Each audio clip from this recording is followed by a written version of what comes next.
Bem-vindos ao Nota 20, programa da Rádio Observador, em parceria com a Iniciativa em Educação, em que a ciência fala com a educação. Olá, professor Nuno Crato. Ora viva.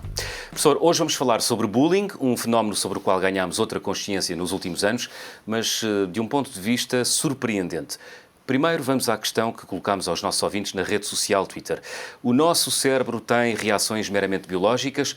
Sim, tal como os outros animais, ou não, podemos sempre controlar as reações. E a maioria, professor, respondeu que sim, 60%.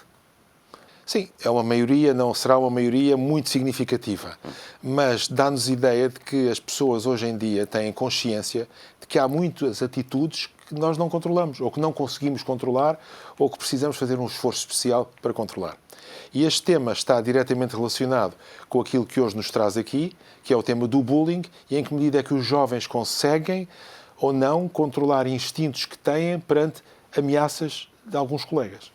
E é nosso convidado Jaime Grácio, psicólogo clínico, investigador da Fundação Champalimau, professor de Psicologia Comportamental na Faculdade de Ciências Médicas da Universidade Nova de Lisboa. Jaime, obrigado por ter vindo à Nota 20.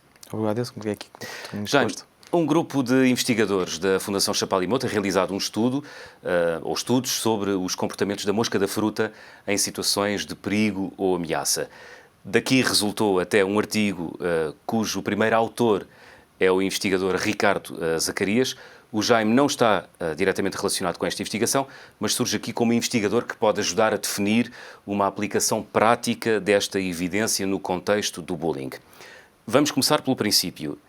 Por que é que as moscas da fruta nos podem ensinar coisas sobre o funcionamento do nosso cérebro e que experiências foram realizadas com estes bichos?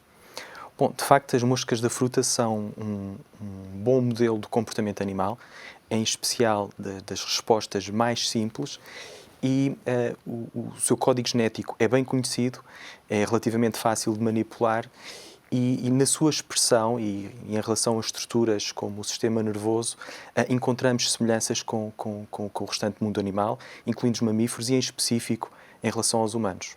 Ou seja, elas são parecidas connosco? Em certa medida, há comportamentos nas moscas que são muito semelhantes aos humanos e existem estruturas no sistema nervoso e a forma como se manifestam é muito semelhante àquilo que encontramos, ou pode ser muito semelhante àquilo que encontramos nos humanos, sim. E por isso podem ajudar a explicar-nos a nossa resposta face a alguns comportamentos, nomeadamente o bullying, já vamos falar dele. Que experiências é que realizaram com as moscas para chegar a conclusões? Este grupo de investigação tem vindo a estudar as reações da mosca da fruta face a situações de ameaça, a situações de perigo. Num projeto de investigação, em que o primeiro autor é o Ricardo Zacarias, de facto, os investigadores perceberam que a mosca da fruta tem dois tipos de resposta que encontramos no reino animal, que são a resposta de fuga ou a resposta de bloqueio. Portanto, a mosca, perante uma situação de perigo ou de ameaça, pode bloquear ou fugir dessa situação. E como é que chegaram a essa conclusão? Bom, os investigadores conseguem, de uma forma relativamente fácil, induzir a sensação de medo na mosca da fruta, fazendo aproximar um círculo preto do seu campo visual. E, portanto, isto é o sinal de ameaça para a mosca da fruta. Portanto, assustaram-nas com círculos pretos? Sim, com a aproximação de sombras que vão ganhando uma certa dimensão e que dá a ideia de se estar a aproximar uma ameaça.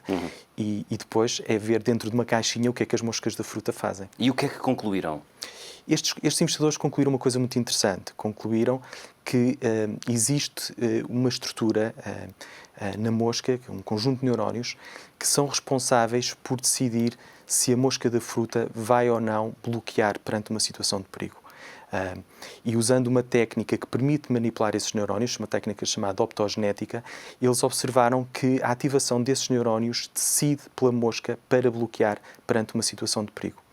E depois, quando nós levamos isto para o mundo das crianças e para o fenómeno do bullying, como é que se faz essa transposição? João Miguel, talvez ainda outra questão que eu tinha, uma curiosidade que eu tinha, Força, talvez professor. um pouco antes disto, se não se importam, que é, e esse conjunto de neurónios existe também nos seres humanos ou existe algo equivalente? E, portanto, em que medida é que esse modelo ou que essas experiências podem iluminar o nosso próprio comportamento? Os investigadores estudaram esses neurónios na mosca da fruta. Contudo, estamos a falar de uma resposta, de um comportamento que existe em larga escala no reino animal e, portanto, claramente este comportamento teve uma vantagem evolutiva. E é muito provável que existam estruturas semelhantes noutros animais, incluindo mamíferos e humanos, uma vez que observamos o mesmo comportamento e há essa vantagem evolutiva. Portanto, nós não podemos afirmar que eles existam exatamente, que as estruturas existam da mesma forma, até porque o modo como os investigadores observam estes neurónios é através de uma técnica que é impossível de utilizar com humanos, por exemplo. E é impossível, desculpa vocês estarem a insistir, isto é a minha curiosidade científica pura, e é impossível utilizar essa técnica com mamíferos? Ou é mais fácil fazê-lo com as moscas? As moscas permitem que os estudos tenham uma grande amostra, mas é possível usar esta técnica de optogenética também por exemplo, com roedores. Okay. Aliás, isso acontece noutros laboratórios na Fundação Champalimaud, mas com humanos e com este nível de especificidade é absolutamente impossível utilizar este tipo de técnicas e, portanto, continua a ser uma incógnita o funcionamento do cérebro humano a esta especificidade, de facto. Especificidade que é a resposta à ameaça e ao medo. Sim, e a ativação de um conjunto de neurónios específicos. Isso é que é muito interessante observar. São estruturas muito pequenas que são observadas em funcionamento em tempo real e isso é realmente muito interessante. E é isso que acontece quando um ser humano é exposto também a uma situação de perigo e de ameaça, nomeadamente as crianças, quando são confrontadas com uma situação de bullying. Sim, o ser humano tem um conjunto de respostas inatas face ao perigo, onde se inclui a resposta de fuga, confronto ou bloqueio. E, portanto, é uma resposta muito automática e que, poderíamos dizer, não assenta na complexidade de outras estruturas do cérebro mais avançadas. Mas nas crianças é muito natural que possamos observar esta resposta com mais frequência. Jaime, esta experiência e as respectivas conclusões dão boas pistas para ajudar a desenvolver uma atitude positiva face ao fenómeno do bullying? Exatamente, é isso mesmo, a palavra correta. Portanto, este estudo levanta pistas para se poder desenvolver ciência e se fazerem estudos no futuro na área da educação e na área da psicologia no geral, uma vez que temos aqui uma informação que poderá existir no cérebro uma estrutura que decide automaticamente pela pessoa o que fazer face a uma situação de perigo. E essa decisão pode ser de bloquear perante uma situação de perigo. E o que sabemos no bullying em específico é que essa é a resposta menos favorável para a criança conseguir ultrapassar a situação de bullying. Portanto, bloquear perante uma situação de ameaça por parte de um outro colega é, de facto, a opção menos eficaz para terminar com a situação de bullying. E que é incontrolável, pelos vistos, não é? Portanto, muitas vezes acontece que a criança não consegue controlar essa atitude. Estou a pensar bem? É isso que se verifica? Sim, numa primeira instância, sim. Ou seja, a resposta imediata, automática, pode, de facto, não ser involuntária e não ser controlável por parte da criança. O que este grupo de investigadores observou foi também uma coisa muito interessante, que havia uma maior tendência para a mosca da fruta bloquear quando o seu estado, no momento em que era confrontado com a ameaça, o seu estado era mais imóvel. Portanto, ou seja, a mosca da fruta, quando se movia mais lentamente, ela tinha tendência a bloquear. Quando se movia mais rapidamente, ela poderia ter mais tendência para fugir da situação. E no bullying, nós sabemos que muitas crianças que são vítimas de bullying são precisamente aquelas que são mais introspectivas, que estão mais focadas nos seus pensamentos, nas suas emoções interiores e, portanto, no recreio da escola poderão apresentar-se muitas vezes como uma mosca a mover-se lentamente. E, à partida, estas crianças serão mais vulneráveis, de facto, para o bullying, tendo em conta esta informação que recebemos deste estudo, uma vez que perante uma ameaça a sua decisão automática, poderíamos chamar de decisão, ou a decisão do seu cérebro de uma forma automática, acaba por ser para bloquear e de facto ficam à mercê do agressor na situação. Jaime, que marcas é que deixa o fenómeno do bullying numa criança e numa família agredida e também no agressor? Bom, de facto, no imediato, a médio, curto, médio prazo, as crianças vítimas de bullying são muito mais vítimas de problemas psicossomáticos. Por exemplo, têm mais dificuldades, por exemplo, ao nível da função intestinal e outras reações e outros problemas a nível psicossomático, já para não falar de problemas de ansiedade e depressão.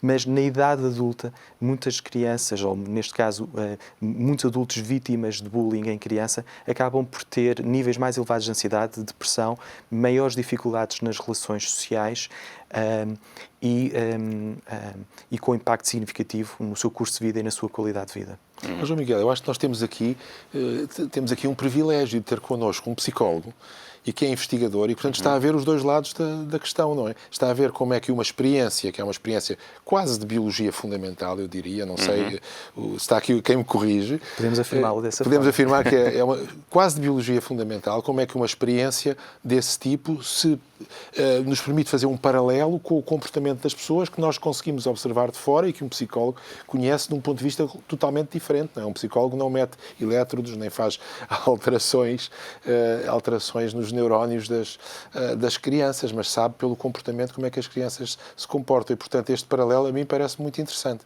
Até porque há essa particularidade que a experiência que se faz com as moscas e com a ameaça, ou com a exposição à ameaça e à agressão, obviamente não pode ser feita, Jaime, com crianças, como é óbvio. Não. E é aí que, de facto, é muito interessante podermos, isto sem tirar conclusões precipitadas e evitar generalizações excessivas, mas, sobretudo, retirar informação importante sobre a investigação em ciência básica, portanto, a investigação no laboratório, e perceber se isso pode ser informativo para definir projetos de investigação com humanos, onde não vamos manipular estes neurónios, obviamente, mas, sobretudo, desenvolver estudos que permitam perceber se, por exemplo, neste caso, se dar uma orientação para as crianças que poderão ser mais vulneráveis face ao bullying, para poderem ter uma orientação durante o seu recreio, por exemplo, perceber se isso terá impacto ou não na forma como poderão lidar com uma situação de bullying. Isso será realmente interessante.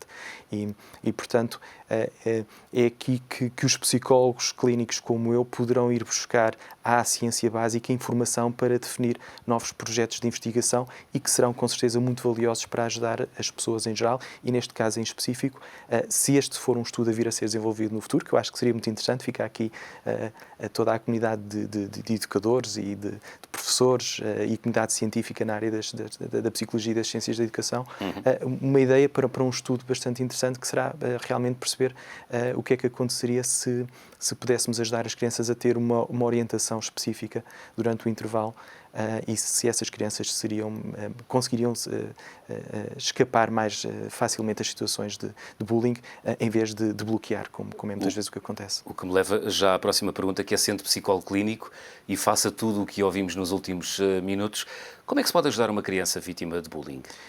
Eu acho que a mensagem fundamental... De bullying presencial, porque estamos a falar da agressão direta, corpo a corpo, depois há outro capítulo do bullying, que é o bullying virtual. Deixaremos isso, se calhar, para outro programa. Está bem, professor Nuno Crato? Claro, com certeza, com certeza. Jaime, força. Eu acho que, de facto, a melhor forma de ajudar uma criança vítima de bullying é não ignorar a situação de bullying. E esta evidência do laboratório é apenas mais uma evidência, juntamente com outras, de que realmente as crianças vítimas de bullying precisam de ser ajudadas a lidar com a situação, em vez de, por exemplo, muitas vezes o que acontece, há alguns pais ou professores poderão tender a encorajar a criança a resolver a situação sozinha, isto com a expectativa de que possa ganhar algumas competências, mas, na verdade, as crianças vítimas de bullying, na maior parte das vezes, precisam de ser ajudadas e, portanto, a mensagem principal aqui é não ignorar o bullying e fazer esforços para haver uma intervenção dos adultos, professores, pais, para resolver a situação de bullying. E isso os pais? Que conselhos é que pode dar aos pais? Exatamente isto, portanto, escutarem os filhos, envolverem várias pessoas no processo, neste caso será fundamental envolver professores, envolver figuras significativas na escola e, sobretudo, agir sobre o assunto e monitorizar, ou seja, perceber se as ações que estão a aplicar para terminar com a situação de bullying estão a ser bem-sucedidas ou não. Portanto, avaliar sempre, estar sempre a avaliar, agir e avaliar. Agir e avaliar. Sobretudo, não ignorar, e esta é a mensagem fundamental, porque temos até ao nível da biologia e da neurociência, temos mais uma evidência que nos diz que estas crianças precisam de ser ajudadas e não ser deixadas à sua mercê para lidar com a situação de bullying.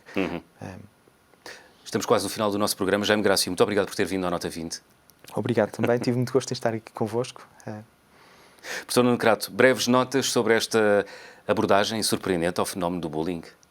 Olha, eu começo por agradecer também ao nosso convidado, porque de facto foi muito interessante toda esta discussão e tudo aquilo que se pode extrair daqui como recomendação e como pistas de investigação também. O professor Jaime Grácio é uma pessoa que trabalha na Fundação Champalimau como investigador e como psicólogo, como sabemos também, é professor na Faculdade de Ciências Médicas e aqui atua-nos como um intermediário. Portanto, é uma pessoa que está particularmente bem colocada para nos explicar o que se passou nesta investigação fundamental e as suas aplicações. Nós temos um acordo, nós, Iniciativa Educação, temos um acordo com a Fundação Champalimau, temos um artigo no nosso site exatamente sobre este tema, escrito pelo professor Jaime Grácio, e é um artigo que é feito ao abrigo desta colaboração e que é exatamente aquilo que nós gostamos que aconteça, que é o que é que a ciência nos diz, que depois nós possamos utilizar e que nós podemos utilizar para raciocinarmos e para pensarmos sobre educação. E o programa da próxima semana é sobre os custos de encerramento das escolas. Qual o impacto provável do fecho das escolas na pandemia no PIB médio dos países até 2100? É a pergunta que deixamos na rede social Twitter, com duas opções de resposta: não tem impacto, ou então o PIB cai 1,5%. Professor Nuno Crato, está tudo? Até para a semana. Eu penso que sim. Até para a semana.